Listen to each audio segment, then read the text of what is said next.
Now, dear students, in this last video of this chapter, we are going to discuss about the lightning. You all are aware about the thunder lightning. Now, clouds contain tiny crystals of ice and droplets of water which move against each other. Now, the clouds, they are, you know, that they are comprised of very tiny water droplets, certain crystals of ice, and maybe some dust particles. Okay, this can cause huge amount of charge to build up in the clouds. Actually, what happens when the air currents passes near the cloud, then due to charging by rubbing the particles of the cloud, they become charged. Okay, and we can say that if we have the clouds, we can say that the upper surface of the cloud will be positively charged, whereas the lower surface of the cloud will be negatively charged. So accumulation of the charges will take place like this, that the upper side is always positively charged and the lower side of the cloud is always negatively charged. Now this is cloud number 1 and this is cloud number 2, and due to the flow of air, if both the clouds are come along each other, they come closer to each other, then what will happen?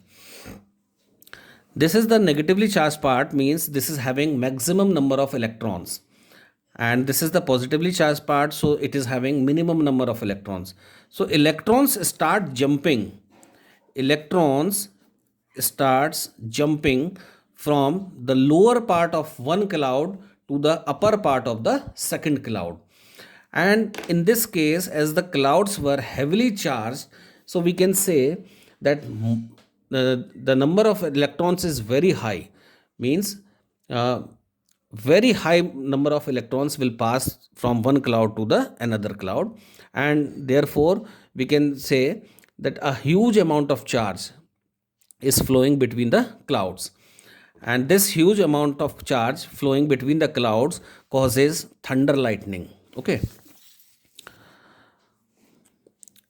when the accumulation of the charges is great enough and the wind brings the cloud together, the charge can jump from one cloud to another cloud through the air.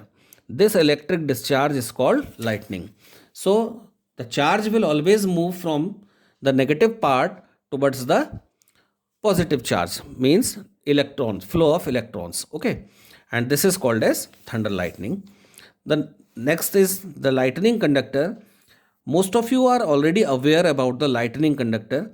Suppose this is the building and we have a grounded metal plate which is being fitted inside the ground and is connected with the metal rod, and at the top of the building we have three spikes, metal spikes.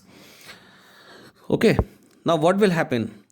If any heavy electric discharge occurred near the building, then that discharge may harm the building.